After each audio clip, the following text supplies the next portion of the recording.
in schools there tend to be some common beliefs about kids in the red zone. One of them is, well, what can you expect with such poor role modelling in their homes? Another one is that these kids are the victims of what we used to call the cycle of abuse, that they'll grow up to reenact those damaging parental behaviours that they experienced. Another is that these kids are power mongers and they have a powerful and annoying tendency for control. And another one is that these kids just don't care. They have no empathy for others. Unfortunately, there are elements of truth in all of these, and we have looked at some of the reasons why in the session before our break. But unfortunately, these beliefs also tend to cause us to put these kids into the too hard basket. There is also this other very common and very powerful belief, however, in our schools that can prove really problematic when we're trying to work with kids in the red zone. And that is the belief that these children, these young people have the power to choose what is right and wrong, and they're deliberately choosing the latter. They're deliberately defying us. There may be components of truth there. Varies from child to child. They are oppositional. They can be defiant. But with some of our kids in the red zone, their power to choose their behaviours might just be seriously impaired.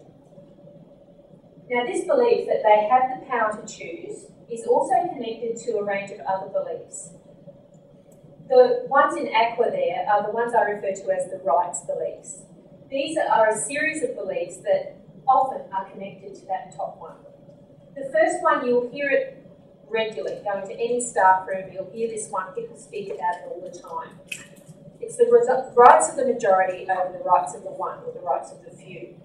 And so what you will hear are teachers or other people saying, you know what, it's just not fair. It is not fair that that one child is taking up so much of my time, so much of my resources. It is not fair. The other 30 kids in my class are being ripped off. This is not fair. Or a principal might reflect and say, you know what, I've got so much to do and so many responsibilities and so many outcomes that I'm supposed to achieve, and yet those handful of kids I had to spend so much of our time and resource managing. It's just not fair. So there's those sorts of, that sort of thinking. The second one is the right of the teacher to teach, and that's the sort of things you will hear will be around, you know what, I trained to be an educator, I didn't train to be a therapist, I didn't train to be their mother, I didn't train to be their rescuer or saviour, I trained to teach, and they are impinging on my right to teach. That's not fair. And the third one is the right for a school to uphold its reputation. And this is very relevant for our school leaders, our principals and deputies who are trying to manage a system.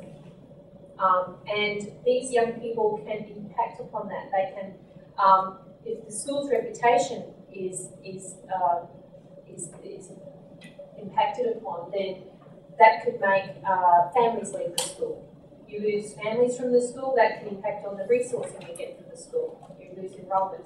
There's all sorts of reasons why it is a serious consideration for school leaders when these children continue to cause community upsets.